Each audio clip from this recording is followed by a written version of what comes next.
Bueno, pues tenemos a Osvaldo Zavala. Él es un periodista y escritor, autor de Los cárteles no existen. Tenemos también a Ricardo Ravelo, periodista y escritor también, experto en temas relacionados con el crimen organizado, autor de El narco en México, Los capos y los zetas, la franquicia criminal. Víctor Ronquillo, que también es un periodista y escritor de libros como Conspiración, La hora del narcoterrorismo y Saldos de guerra, las víctimas civiles en la lucha contra el narcotráfico. Muy buenas tardes a los tres. Siempre es un gran gusto, un orgullo tenerlos aquí para platicar sobre estos temas de seguridad nacional, de narcotráfico, de crimen organizado. Buenas tardes. Pues, mucho gusto, Osvaldo, buenas tardes. Buenas tardes, un gusto saludarlos, Julio y Julio Alejandro, Ricardo y Víctor, un gusto saludarlos a todos y al público. Buenas tardes, Víctor. Pues me da mucho gusto saludarlos a los tres y bueno, también a ustedes y al público que nos acompaña esta tarde. Muy bien, Ricardo, buenas tardes. ¿Qué tal? Mucho gusto en saludarlos también a ti, al auditorio, a los compañeros que están aquí en la mesa. Muchas buenas tardes. Gracias. Víctor, ¿con qué quieres empezar? ¿Qué tema quieres iniciar? Por donde tú quieras, como tú quieras. ¿Con qué empezamos, Víctor? Bueno, había algunos 3 temas propuestos, los 3 me parecen muy pertinentes, Julio, y creo que el tema interesante es esta función del crimen organizado, del narcotráfico, de las organizaciones criminales en las elecciones que se realizarán el próximo año.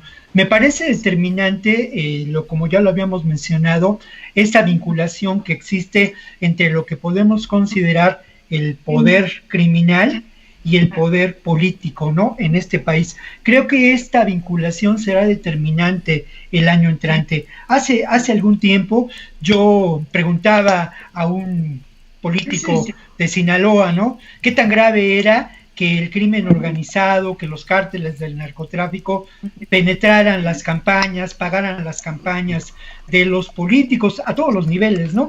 Tanto a nivel de presidencia municipal, como diputados, como senadores, como gobernadores. Entonces, la respuesta fue muy contundente. Me dijo, mira, esto es off the record, pero creo que lo grave de todo es que ya no ocurre de esa manera. Lo que ocurre es que estos personajes que integran a estos grupos políticos vinculados con el crimen organizado, estas mafias del narcotráfico, ahora tienen sus cuadros políticos, ¿no? Y bueno, poco tiempo después, en relación a esta historia, Mario Villanueva fue acusado formalmente como haber convertido al estado de Quintana Roo en una plataforma para el narcotráfico, un verdadero narcoestado. Creo que lo que ocurre en estos momentos nos tiene que hacer pensar en ello. Las elecciones que van a llevarse a cabo el año entrante estarán marcadas, como lamentablemente también lo estuvieron algunas elecciones en años anteriores, por la presencia política y la capacidad corruptora, la capacidad de armamento y de intimidación del crimen organizado. Bien. Colegas. Bien, pues de entrada vamos avanzando muy bien. Ricardo Ravelo, ¿le mete dinero el narco a las elecciones y a la política o es un mito urbano y rural? No, mira, yo creo que el elevado nivel de impunidad que priva en el país, en cada pedazo de territorio del país, en buena medida tiene que ver con este manejo financiero del crimen en cuanta campaña se presenta. Han cambiado ya muchas cosas, digamos que antes, hasta no hace mucho tiempo, el crimen organizado pues solía financiar directamente a los candidatos con los que entraban en arreglos, con los que había contubernio. Ahora ellos mismos son los que pagan las campañas de sus propios miembros, los miembros de algunos grupos criminales que están en la política. En Guerrero es un ejemplo muy emblemático de esto. Pero me parece que aquí lo que ha faltado es que las autoridades realmente establezcan, construyan una verdadera plataforma de revisión de cómo fluye el dinero sucio en las campañas a todos los niveles.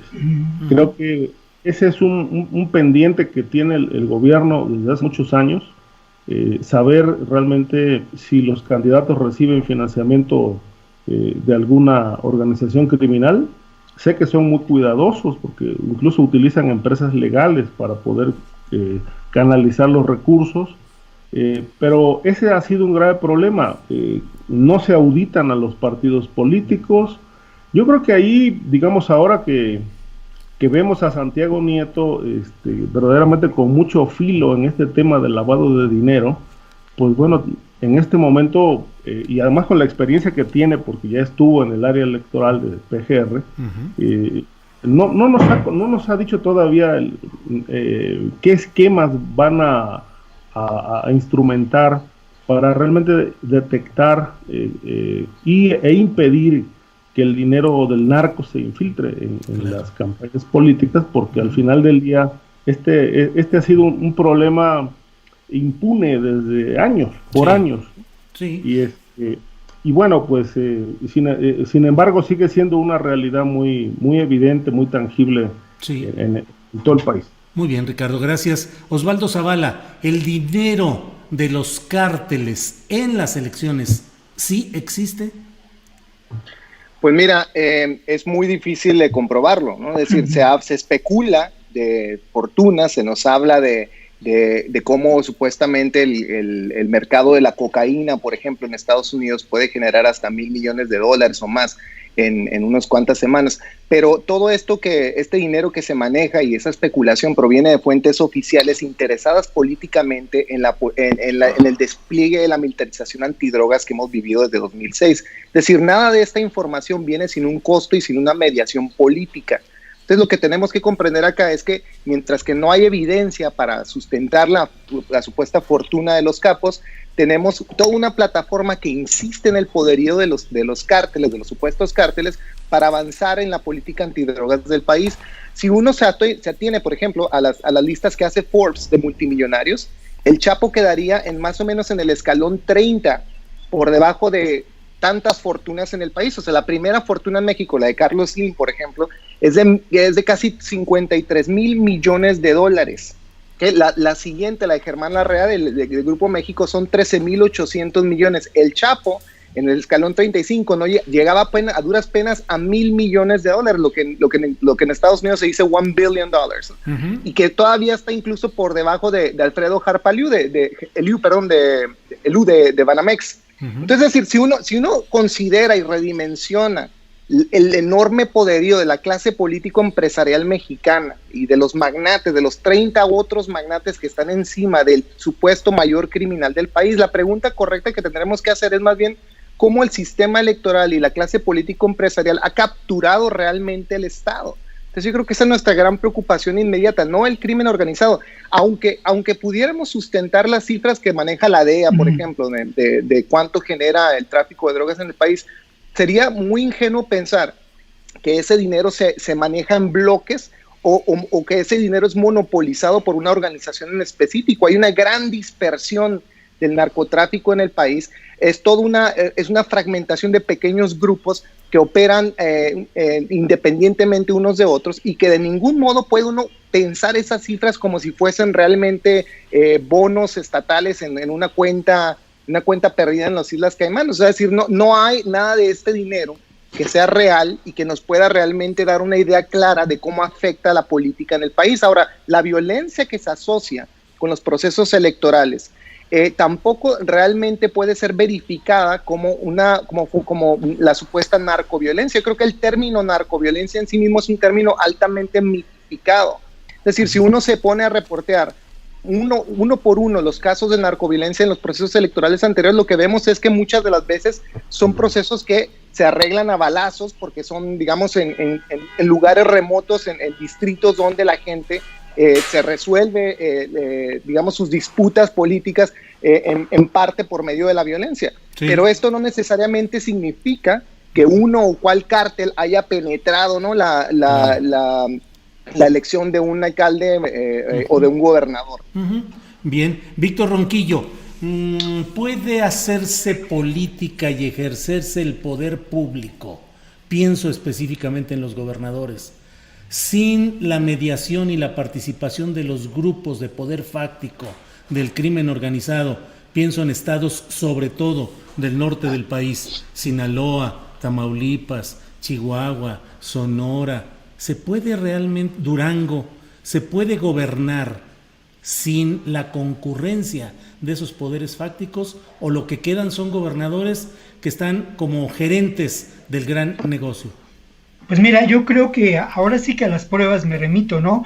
Me parece que no podemos negar la capacidad de organización criminal de estos grupos. No podemos negar tampoco sus recursos económicos, financieros, de infraestructura para, de alguna manera, conquistar territorio y tener bajo su dominio a grandes espacios del territorio nacional.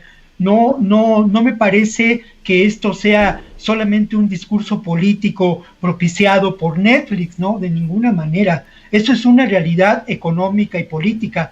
Es una realidad también que genera un enorme costo social y una enorme dependencia a lo que señalas, y yo estoy completamente de acuerdo, como poderes fácticos. Hay ejemplos ya, y a las pruebas me remito, ¿no? ¿Qué ocurre con el gobernador de Nayarit, cuyo procurador de justicia fue detenido al cruzar la frontera en California? Pues bueno, al final de cuentas es un gobernador que está en entredicho. ¿Qué ocurre con el antecedente histórico del propio Manlio Fabio Beltrones?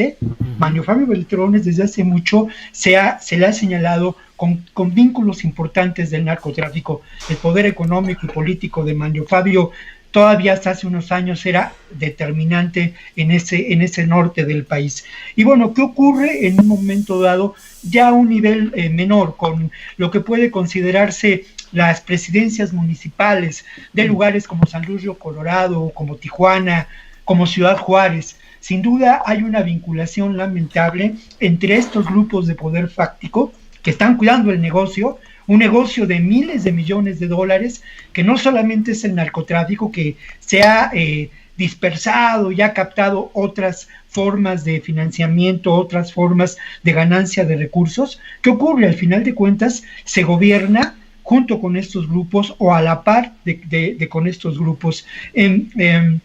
Muchas veces uno se asombra, y a mí me tocó reportear alguna vez lo que ocurría en Tijuana, cuando hubo una sorprendente reducción de crímenes, de homicidios perpetrados por el crimen organizado. Entonces, bueno, la gran pregunta era, ¿qué está pasando en Tijuana? ¿De verdad este gobierno municipal que argumentó y que presentó como una de sus promesas de campaña la pacificación de Tijuana, ha logrado hacerlo?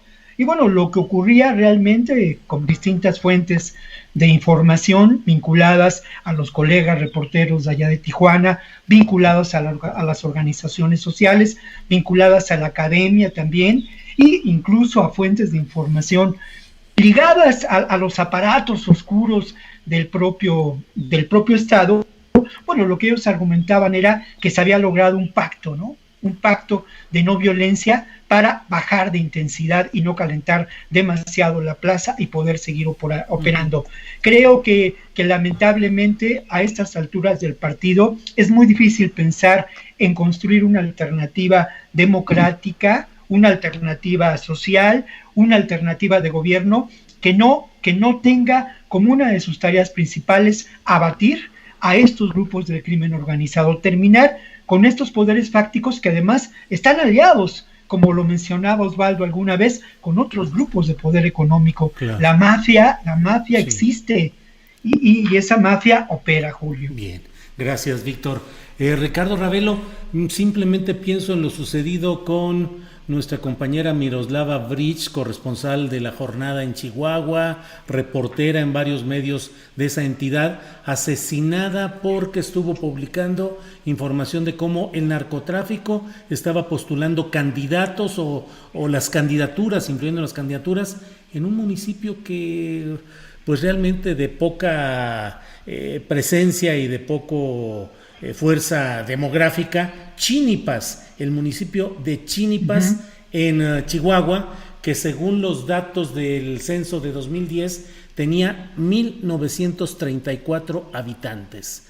Y a Miroslava Bridge, por estar publicando esa información, la mataron. ¿Cuál es la experiencia? Sí, ¿está metido eso? Sí, perdón. Adelante, Ricardo. Sí, lamentablemente fue asesinada, en efecto, por su trabajo periodístico y en particular por denunciar estas vinculaciones de políticos con el narcotráfico. Yo quiero mencionar, por ejemplo, dos casos que me parece que robustecen esta tesis de vínculo cárteles, crimen organizado, porque yo sostengo la teoría, la tesis de que esto existe, esto opera, esto funciona, ha funcionado a lo largo de la historia política del país. Y el caso de Tomás Yarrington y de Eugenio Hernández en Tamaulipas.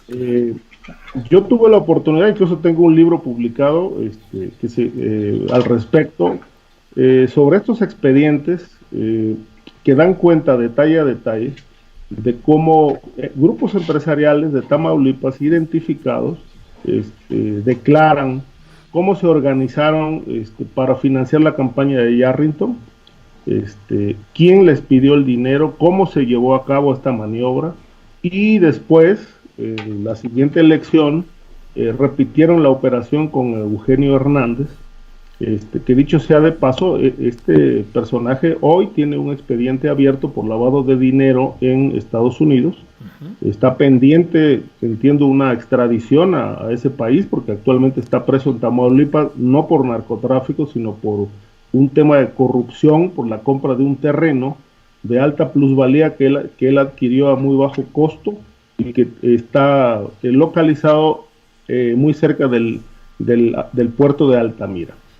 Bueno, el grupo de los Zetas, cuyos empresarios ahí están, algunos otros están presos, pero tuvieron una gran dinámica empresarial con Eugenio y estaban lavando dinero para los Zetas, o de los Zetas, sí. Dicho por ellos, declarado por ellos, y está en la corte de Estados Unidos, donde está el caso de Eugenio. Cuentan detalle a detalle cómo entregaban el dinero para el financiamiento de la campaña, y cuando ya fue electo gobernador, uno de los acuerdos fue que por parte del cártel era...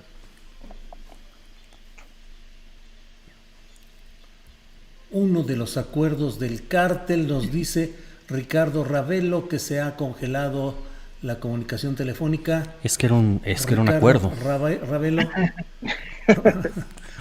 Era secreto, pues ¿qué crees que lo iban a decir así en público? Bueno, regresamos en cuanto podamos con Ricardo Ravelo, que sea Osvaldo Zavala. Te he escuchado comentar varias veces de que pareciera que la visión Netflix está dominando la narrativa y el entendimiento de lo que pasa en la situación política y social y criminal de México.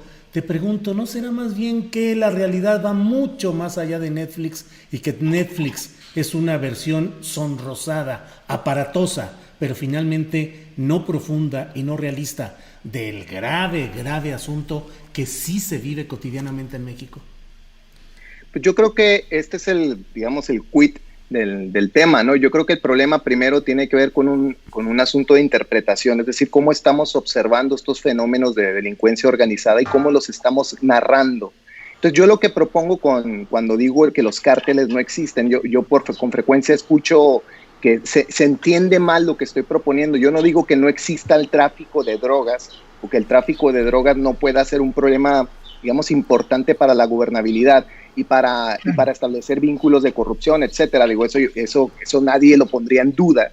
Lo que yo pongo sobre la mesa es una crítica a cómo narramos este fenómeno y cómo la narración de este fenómeno ha sido dirigida no por Netflix. Netflix en realidad es un vehículo de transmisión de esa narrativa, sino más bien por instituciones políticas que han concebido la idea del cártel, la idea de una organización superior que busca y que logra control territorial en países como México, desafiando e incluso rebasando el poder estatal. Entonces, cuando yo critico esta narración, no critico de ningún modo, insisto, que no exista el tráfico de drogas o que no sea un problema, sino que esto cuando se transforma en un problema de seguridad nacional, como dice la agenda estadounidense, que hemos ido gradualmente interiorizando en México desde los años 90, tenemos después entonces esta narración en la que, porque vemos corrupción de un funcionario como Yarrington, o vemos que el procurador de Nayarit se va, etcétera, rápidamente llenamos ese dato con una narrativa, y la narrativa es: el narco captura el Estado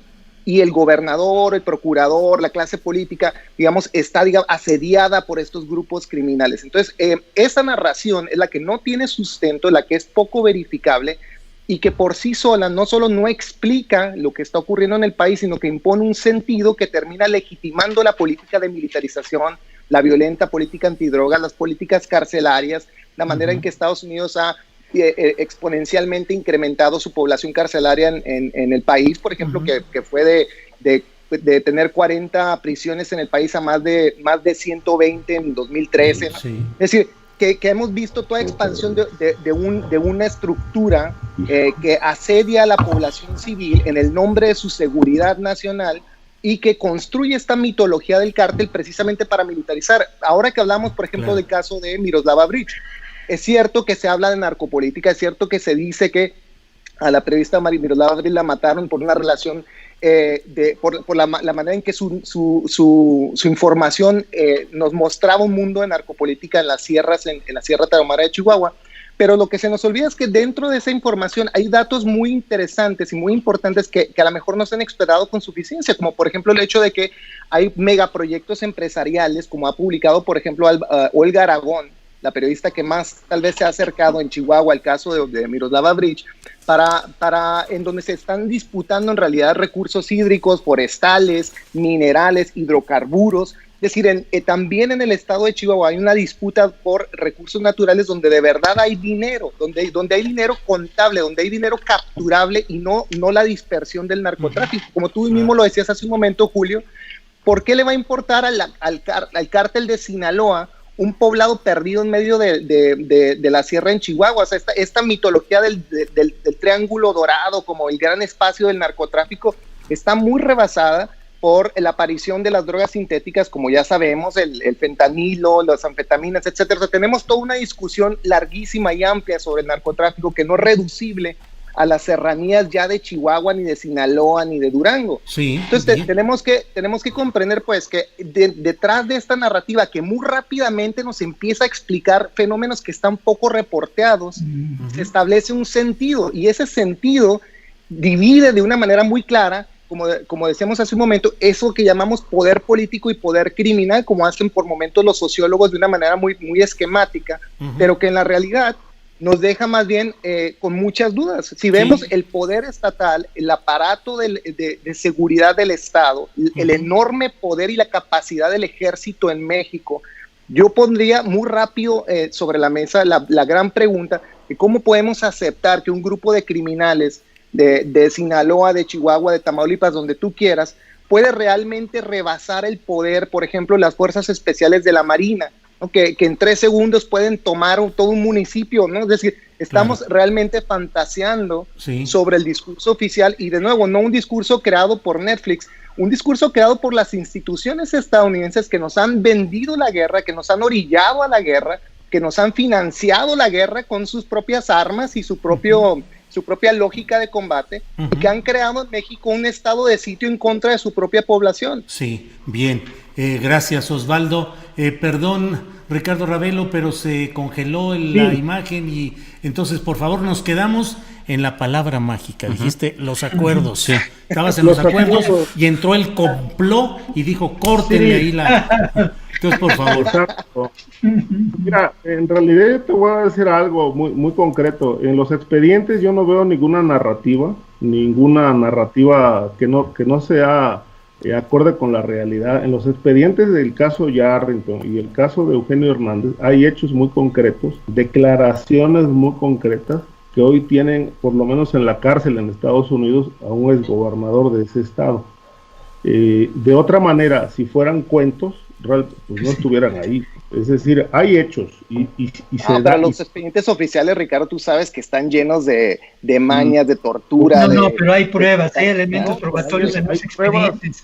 Claro no que hay lo- pruebas, hay hechos concretos, o sea, Pero no, insisto, tampoco, la tampoco corrupción puedes misma, reducir la la corrupción realidad misma. a una perspectiva, Pero es lo que te ¿no? no se Los trata de hechos negar ahí la están. corrupción, se trata de cómo la estamos interpretando. No, pero exactamente, los expedientes y los hechos ahí están. Y no Ricardo. solamente en Perdón, estos Ricardo, te casos, interrumpí. ¿no? No solamente en esos casos. Perdón, Ricardo, yo me sumé. No, adelante, con Ricardo. Perdón, con independencia de que algunos testigos vuelen, que creo que están muy, muy identificados, bueno, hay otros que realmente sí formaron parte de esas estructuras de lavado, de operación criminal, que conocen con datos y evidencias, con pruebas fehacientes, cómo se llevaron a cabo las cosas, cómo se enlazaron con los políticos y para llevar a cabo negocios, lavado de dinero, manejo financiero a gran escala, tráfico de drogas, etcétera. Y todo esto, obviamente, para que pueda operar, necesita forzosamente una confabulación. El crimen organizado no opera solo, no opera sin protección política. Y cuando se ligan ciertos grupos dedicados al tráfico de drogas con ciertos grupos políticos, esto forma lo que legalmente se llama una asociación criminal, una asociación delictuosa. No son piezas aisladas, es decir, para cometer un delito necesitamos más de uno. Asociarnos con un banquero, asociarnos con otro funcionario, etcétera, buscar la protección, 3, 4 personas, un concierto de elementos que nos permitan realmente llevar a cabo una operación criminal o ilegal, ¿no? Ahora, para mí es un ejemplo fehaciente de que esto no es un cuento, es decir, ahí están los datos, ahí están los hechos, ahí están las declaraciones, documentos, en fin, el expediente, insisto, el de Yarrett es muy completo y yo no dudo que, bueno, le puedan dar cadena perpetua con un ingrediente que me parece interesante, que a él no lo están enjuiciando por ser un político que dio protección al narco, sino más bien por ser una pieza del crimen organizado que operó desde la política. Muy Bien, bueno, esto gracias. último que dices me parece muy importante, porque creo que tal vez ahí estaría parte de una mirada un poco distinta. Es decir, lo que yo propondría pensar en casos como el de Yarrington es no tanto como alguien capturado por un grupo criminal, sino más bien como alguien que operó criminalmente desde el Estado y que para Claro. operar, como bien dices, utiliza grupos de delincuentes, sin duda. Entonces, a eso me refiero con la narración. No me refiero con la narración a decir que todos son datos falsos, sino cómo interpretamos esos hechos y cómo después les damos una lectura. La lectura posterior, que es la que generalmente se populariza y domina, es que el Estado el crimen organizado capturó al Estado y que en esa captura, que está engrasada por miles de millones de dólares de sobornos, etcétera, el traficante de algún modo tiene primacía o se impone al poder político. Y yo creo que eso históricamente ha sido demostrado como falso. Víctor, Oye, yo lo que quisiera señalar es lo siguiente. Bueno, habría que ver lo que hemos publicado, ¿no? Habría que ver lo que hemos publicado en diferentes instancias, el trabajo que hemos hecho a lo largo de los años, precisamente abundando en una narrativa distinta a este glamour de Netflix. Bien. Habría que ver estos elementos y cómo nosotros, y hablo de nosotros, un grupo de periodistas, de académicos, que hemos estado precisamente construyendo esa otra narrativa. Hay alguien a quien yo quiero recomendar mucho, es un libro que esta mañana apareció por ahí y se llama La norteamericanización de la seguridad en América Latina, y es de una amiga mía, de María José, que es muy amiga, muy cercana a mí, investigadora de la Universidad Autónoma de la Ciudad de México, y que precisamente es uno de los buenos ejemplos de cómo hemos construido esto que tú pues ahora llamas como una nueva narrativa. Tenemos haciéndolo 15 años, maestro. Esa es la realidad. Y lo que sí es determinante es que lo hemos hecho desde desde diferentes perspectivas. Dos muy evidentes, en el lugar de los hechos y en ocasiones exponiendo la piel, y también lo hemos hecho desde la reflexión académica, intelectual, que se da en el cubículo y hemos compartido con diferentes colegas. Y algo muy importante y determinante, en ocasiones, por azares, por ejercicio del periodismo de investigación, hemos logrado, como lo ha hecho Ravelo, trabajar con los expedientes. A mí me tocó trabajar el expediente de un personaje siniestro que se llamaba el BAT, que fue uno de los primeros integrantes de los grupos paramilitares construidos por los Arellano Félix. Lo interesante de este expediente era cómo precisamente esta capacidad de penetración del crimen organizado, de los poderes fácticos que lo constituyen, no solamente había penetrado de este lado de la frontera, sino había penetrado incluso del otro lado de la frontera, y cómo estos nexos habían permitido o permiten que, bueno, la droga no se disuelve en el aire, la droga que se trafica desde Baja California, desde Tijuana, sigue llegando a los mercados de las calles de Chicago, de Los Ángeles. Esto no es ficción, estos son hechos que están registrados. Y hay algo más, yo quisiera señalar, hemos dicho que ha faltado un trabajo de inteligencia por parte del gobierno de López Obrador. Coincidentemente hoy, y es una nota que seguramente también leyó mi amigo Ravelo, una entrevista con Santiago Nieto hoy publicada por el Universal, y bueno, él habla, ¿no?, de lo que se está haciendo en relación a este trabajo en contra del Cártel del Pacífico, del Cártel Jalisco Nueva Generación. Habla de 19 denuncias en términos del crimen organizado realizadas desde 2018 a 2020, y son investigaciones realizadas, insisto, y ahí sí lo digo con plena convicción, no es una ficción. Sí encontramos un poder fáctico que es capaz de incidir en la gestión política.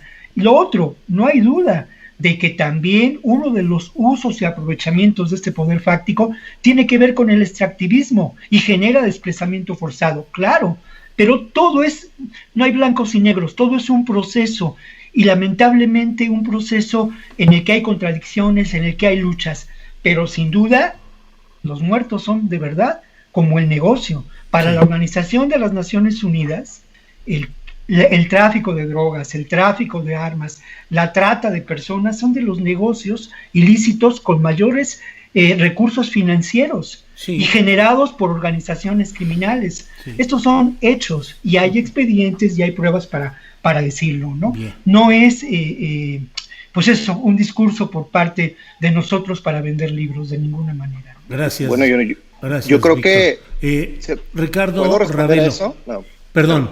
Sí. Espera. A ver, Osvaldo, ¿quieres decir algo?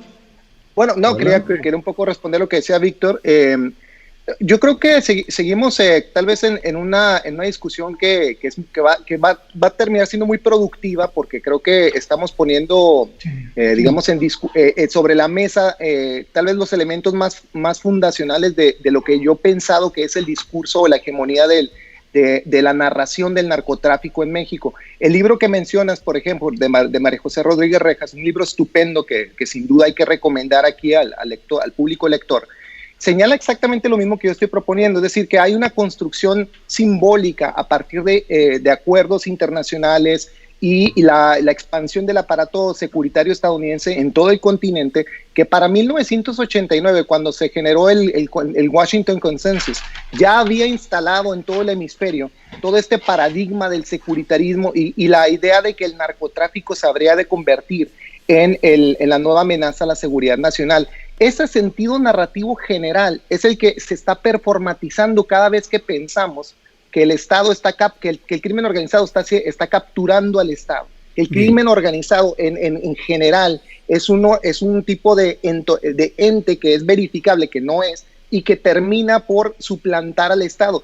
Cuando nos atenemos realmente a datos serios, por supuesto que aparece el tráfico de drogas como un problema, y por supuesto que el tráfico de drogas puede generar violencia, pero no es cierto que los 270,000, 300,000 cadáveres que ha habido desde 2006 sean todos atribuibles a eso que llamamos crimen organizado o cárteles, y que además, lo más importante, que esa disrupción de violencia históricamente está vinculada al militarismo en sí y no a al cártel o a las guerras de cárteles que según Calderón empezaron justo cuando coincidentemente empezó la militarización. Tenemos que hacer una revisión histórica y no anecdótica, y no digamos superficial, de cada uno de estos casos para comprender que hay muchas lagunas en este discurso, que hemos fabricado toda una mitología y que, con perdón de lo que decía Víctor hace un momento, la mayoría de los periodistas en México,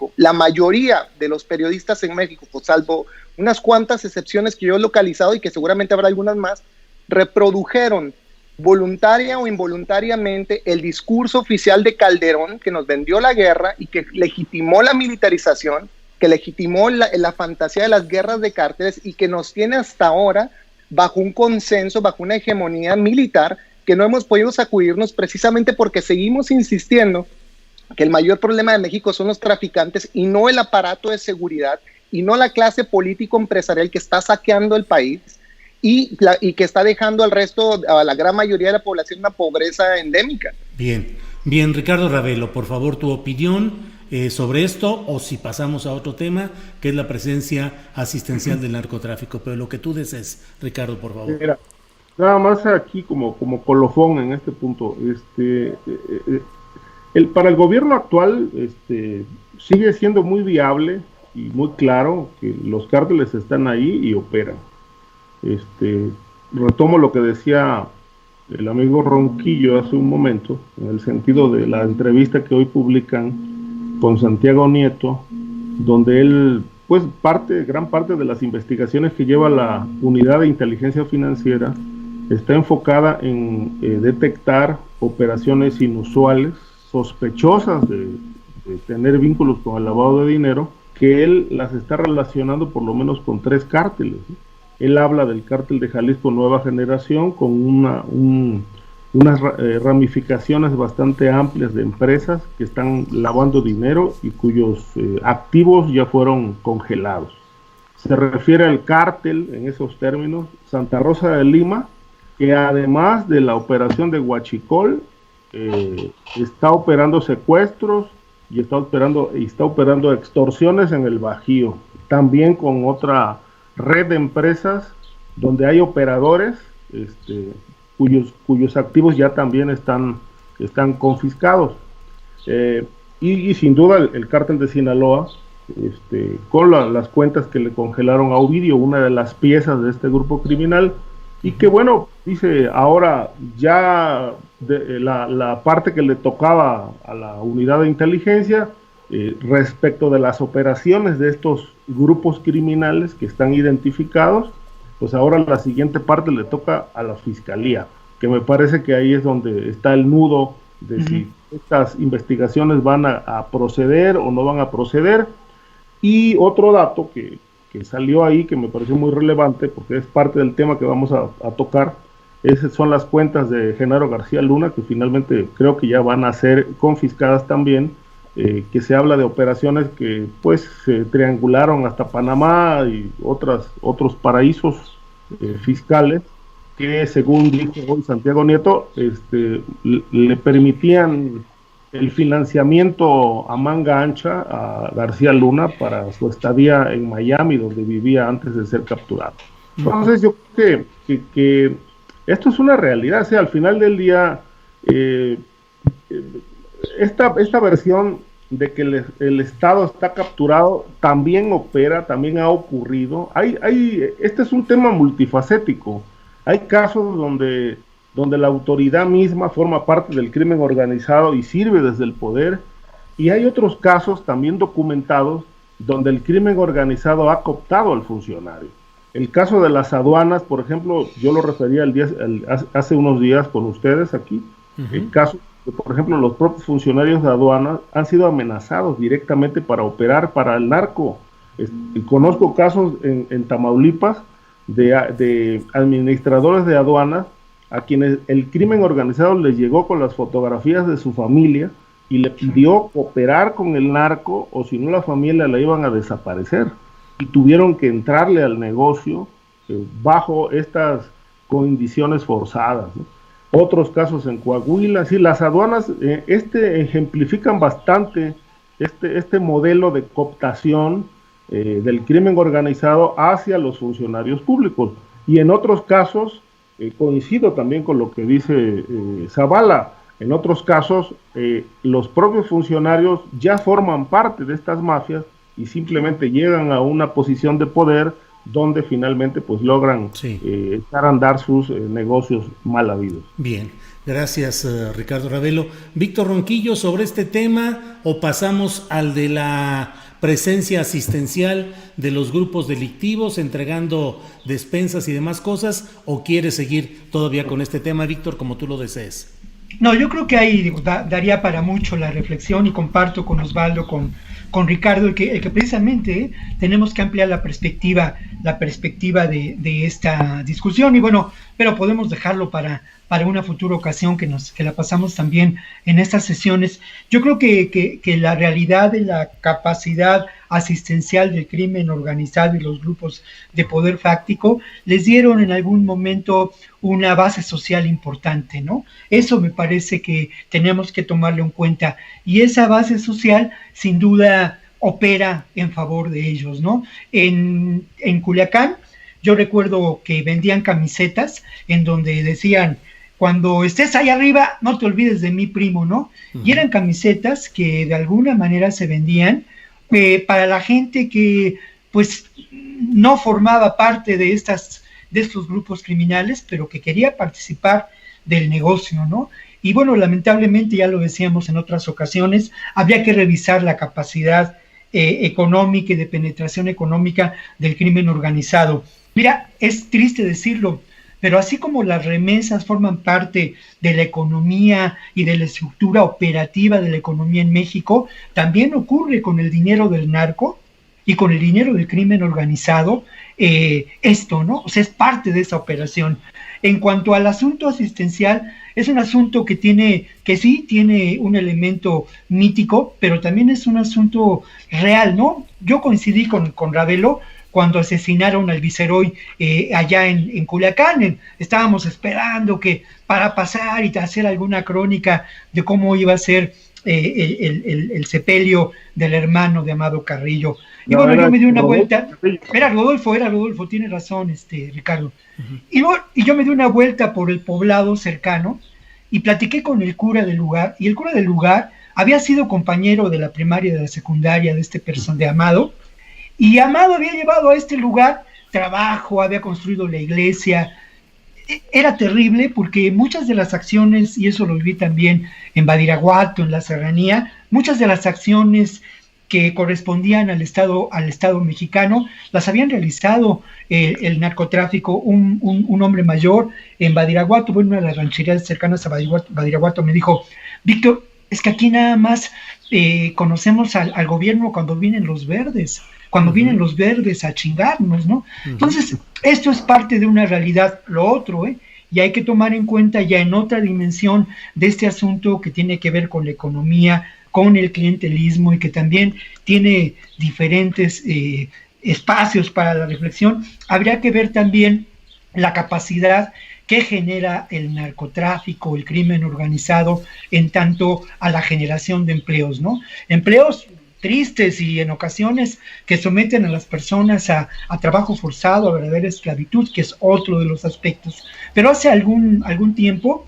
en la Jornada del Campo, en un artículo que no recuerdo el autor, él aportaba datos, ¿no?, del número de personas que posiblemente trabajaban en los campos mexicanos en el cultivo de la amapola, de la marihuana, y hablaba de un número de 400,000 personas.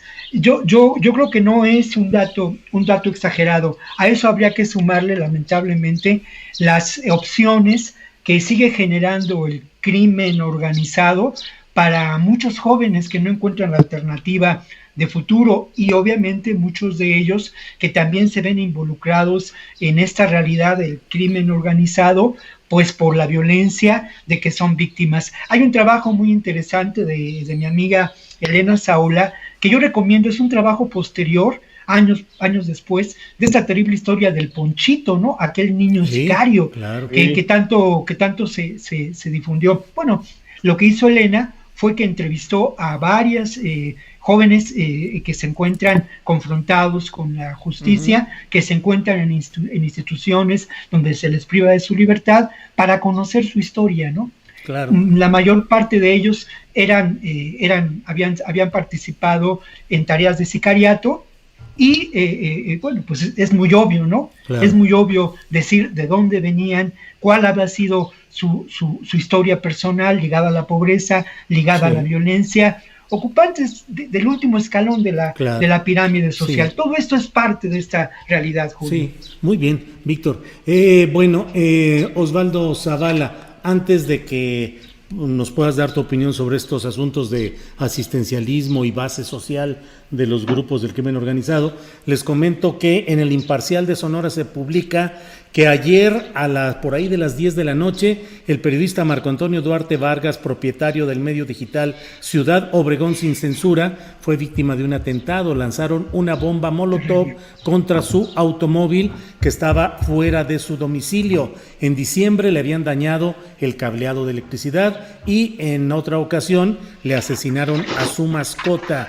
Él ha solicitado protección policial debido a que sufrió una golpiza por parte de unos sujetos que se identificaron como cercanos al exsecretario del ayuntamiento, Ascensión López Durán. Recordemos que apenas el pasado 16 de este mes fue asesinado el director del periódico Tiempo, semanario Última Palabra y medios Opson, Jorge Miguel Armenta Ábalos. Fue asesinado luego de que salía de un restaurante donde se había reunido con elementos de seguridad pública de Ciudad Obregón, Sonora. Solo di esta noticia. Osvaldo Zavala, crimen organizado, cárteles o como le queramos llamar, base social, asistencialismo. ¿Cuál es tu opinión, por favor, Osvaldo?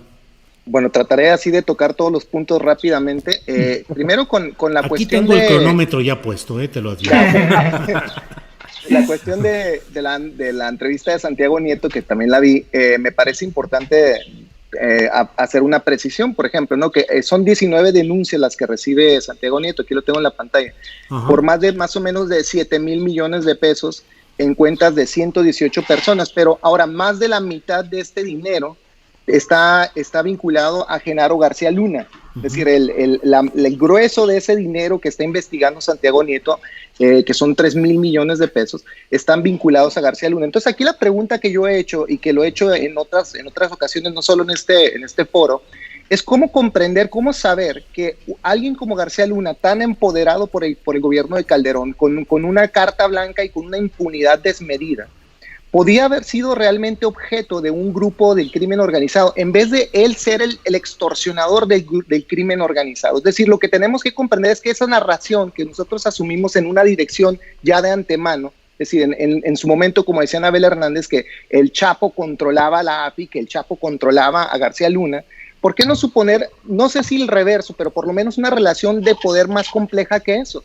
El Genaro García Luna tenía a su control todo el aparato del Estado, ¿no? Es decir, García Luna podía usar no solo el monopolio de la violencia legítima en un sentido abstracto, lo tenía de verdad.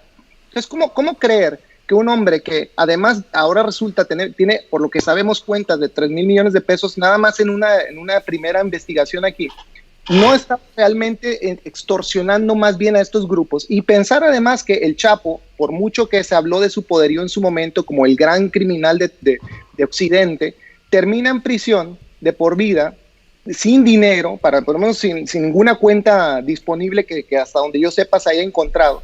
Y en cambio las cuentas aparecen del lado del Estado. Entonces yo creo que tenemos que repensar cómo narramos, cómo nos apresuramos a llenar de una narrativa preconfigurada cada uno de estos eventos. En el caso de la violencia contra periodistas, que es muy lamentable y terrible, yo recuerdo rápidamente el estudio que hizo Artículo 19 hace algunos años, donde mostraba cómo siete de cada 10 atentados en contra de periodistas han sido perpetrados por agentes de Estado. Una vez más, Artículo 19 mostrando cómo el periodismo es victimado principalmente por el Estado, y cómo cuando uno investiga cada uno de estos casos, esta mano que rápidamente, insisto, llenamos como crimen organizado, no es tan verificable y que borra completamente la responsabilidad del Estado, que es violento y que tiene una gran capacidad de criminalidad. Y ahora, en el tema de la asistencialidad, pues mira, yo insisto que cuando veo un video, ¿no?, de un supuesto grupo de crimen organizado diciendo que vienen aquí a nombre del Chapo a distribuir mascarillas o comidas o despensa, etcétera, lo que estamos viendo es principalmente la performatividad de un grupo que posiblemente pueda ser un grupo paramilitar. Es decir, ¿cómo vamos a afirmar, basándonos en una fotografía, que un grupo de crimen organizado de pronto suplanta al Estado solo porque distribuye 100, 200 cajas?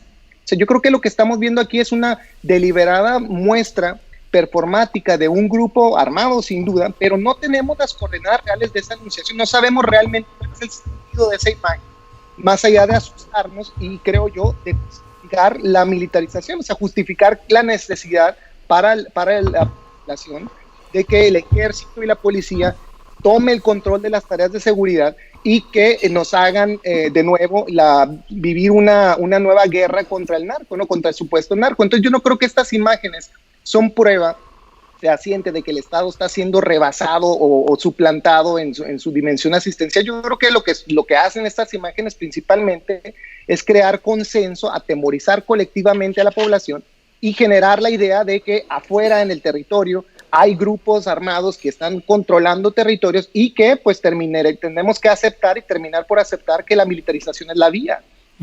Bien, pues muchas gracias, Ricardo Ravelo. Casi que vamos cerrando ya esta ronda de participaciones, vamos a cumplir ya 1 hora de esta extraordinaria mesa de opiniones sobre estos temas que hemos estado abordando. ¿Cómo ves el tema de este asistencialismo, de esta presencia del narco en la vida pública y social de nuestro país, Ricardo? Mira, históricamente los grupos de crimen organizado han tenido la necesidad de hacer política social. Esto forma parte de su protección. Para ellos es muy importante, digamos, en las zonas donde operan o donde tienen la mayor parte de sus llamémosle sucursales o células, tener de su lado a los grupos sociales y los atienden, obviamente, pagándoles a lo mejor medicamentos, dándoles despensas, atendiendo al enfermo que en ese momento pide ayuda, distribuyen digamos que láminas, hacen, digamos, haz de cuenta el PRI en su etapa de esplendor, pero bueno, ahora esto operado de la misma manera por una célula criminal, llámale Zetas, llámale como sea, pues, pero para ellos es muy necesario tener robustecido su músculo social, porque al mismo tiempo este músculo social se vuelve un cerco de protección. Yo recuerdo, por ejemplo, cuando andaban buscando a Ociel Cárdenas y a otros miembros del cártel del Golfo en Tamaulipas, pues me decía Santiago Vasconcelos, en aquellos momentos cuando estaban en las operaciones, dice, ¿cómo cuesta trabajo penetrar a Miguel Alemán en la zona de Tamaulipas? Porque en realidad la gente no coopera. La gente no te dice absolutamente nada, lo ignora todo y es la gente que está recibiendo beneficios directamente del grupo. Entonces, antes de llegar a alguno de estos miembros de la organización, pues se tenían que enfrentar con el cerco protector social, que era una verdadera barrera que impedía incluso hasta que los propios miembros de la policía o militares pudieran ingresar, ¿no? A ese grado llegaban en aquellos años en Tamaulipas. Ahora, en efecto, no se puede decir fehacientemente que un cierto grupo criminal de los que recientemente han aparecido a través de redes puedan ser considerados como legítimos miembros de la delincuencia organizada, porque mira, en cualquier población, digamos, de Michoacán, se puede organizar un grupo, se ponen una capucha, sacan ciertas armas, filman un video y lo suben a redes y ya se autodenominan el cártel X, ¿no? O sea, no, esto yo creo que aquí la autoridad tendrá que confirmar si realmente son o no miembros de la delincuencia organizada o simplemente se trata de una campaña que está fomentando como la proliferación de estos grupos para exhibir lo que yo bien podría considerar como el vacío de estado de la Cuarta Transformación, que no alcanza a llenar los espacios sociales con sus programas. y que bueno, pues si el gobierno no está atendiendo a estas necesidades, pues lo está haciendo el crimen organizado. Yo creo que aquí sí habría que tener cuidado en decir esto está pasando y darlo por hecho.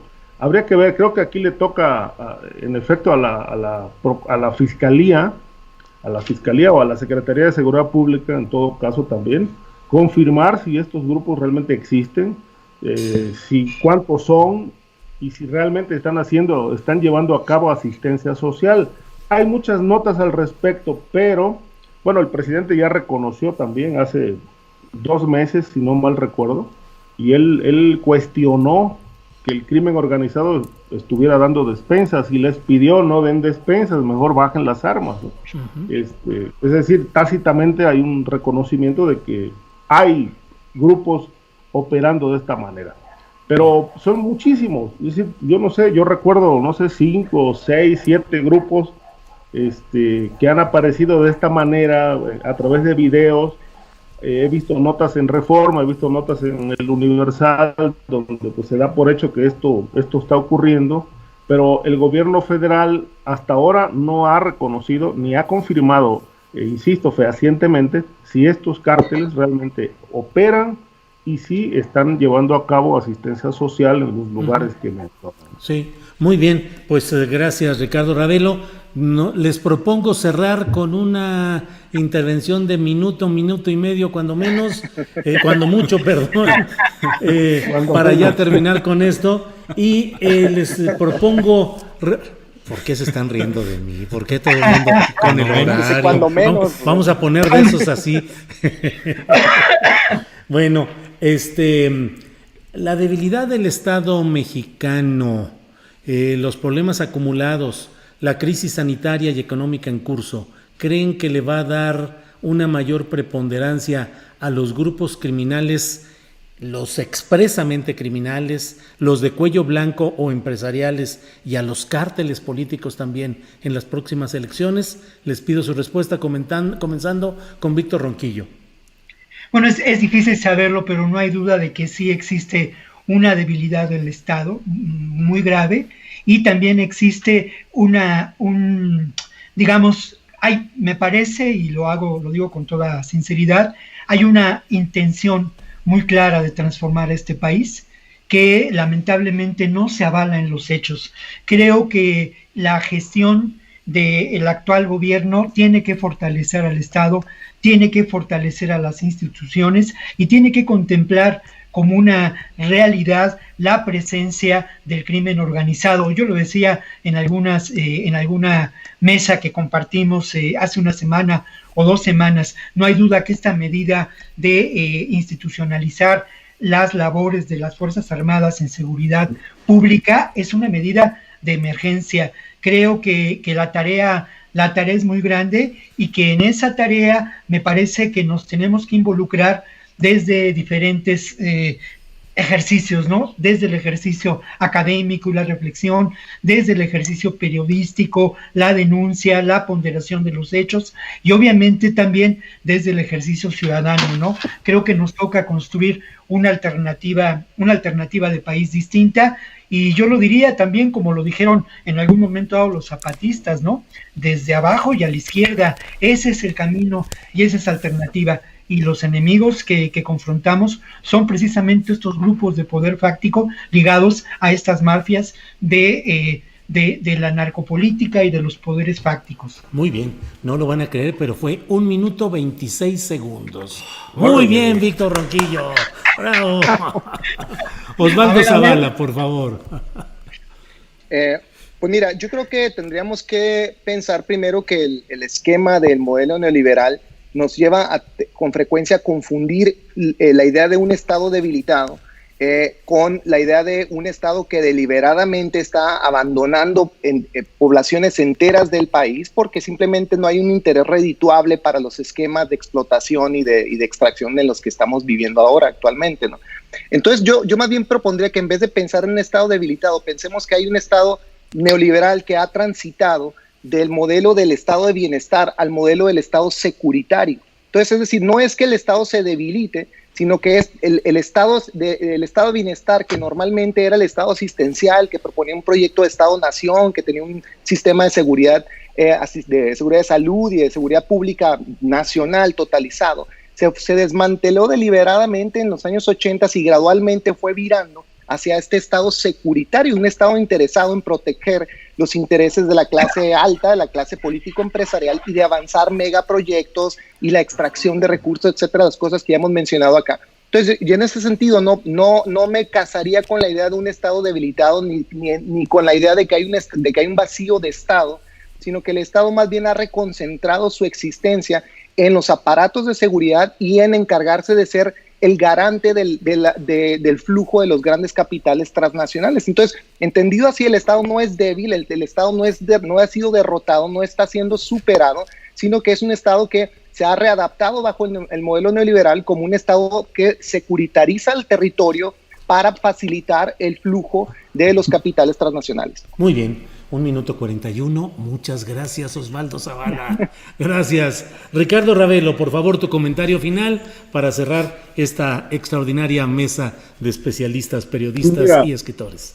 Yo creo que hay evidencias muy claras del Estado fallido, ¿no? Hoy Santiago Nieto hablaba de que, bueno, todo este problema que se presentó de la corrupción, García Luna, las operaciones financieras que han detectado, cárteles financiando actividades, etcétera, fue producto de un debilitamiento institucional que por años se vivió en el país. Él lo reconoce en esos términos. Yo digo que así ha sido. El Estado fallido o el crimen organizado, podríamos decir, se ha alimentado de esta debilidad institucional que en parte ellos mismos también han provocado mediante la corrupción, porque ha habido corrupción, hay casos de corrupción muy claros a lo largo de los años, de cómo funcionarios desde el poder pues permitieron, coludiéndose con los maleantes, llevar a cabo actividades que pues socavaron a las instituciones, las debilitaron. Un caso emblemático ha sido PGR, Seguridad Pública, y ya ni hablemos de los estados, ahí la situación está verdaderamente más grave. Ahora, con un estado débil, enfrentar las elecciones del 2021, a mí me parece que esto es verdaderamente grave, porque nuevamente podríamos estar repitiendo el modelo de corrupción a través del financiamiento de los partidos y de los candidatos a puestos de elección popular. Es decir, las piezas criminales desde los cárteles o desde el propio gobierno van a seguir operando con el mismo esquema.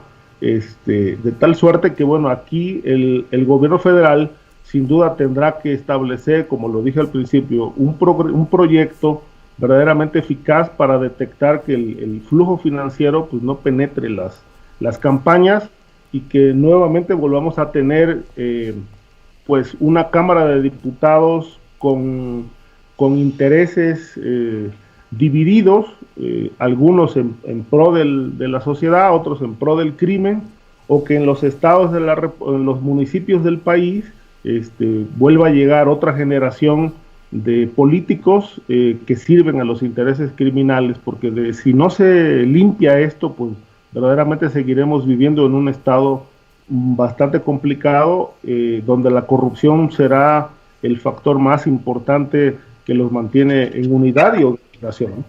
Muy bien, pues muchas gracias, Ricardo Ravelo, gracias. A ustedes, gracias. Gracias, Víctor Ronquillo. Muchas gracias y bueno, un saludo para los colegas. Disfruto mucho estas sesiones, sí. Colegas, muchas gracias y gracias al público también, que ojalá la pase también como nosotros, ¿no? Seguramente. Gracias, Osvaldo Zavala. Muchas gracias, Julio, Víctor, Ricardo, un placer como siempre conversar con ustedes. Creo que estamos avanzando en una discusión muy lúcida y muy productiva y creo que tenemos que continuarla. Bueno, muy bien. Pues gracias a los tres, muy amables, y nos vemos la próxima semana. Gracias, buenas tardes. Saludos. Hasta luego.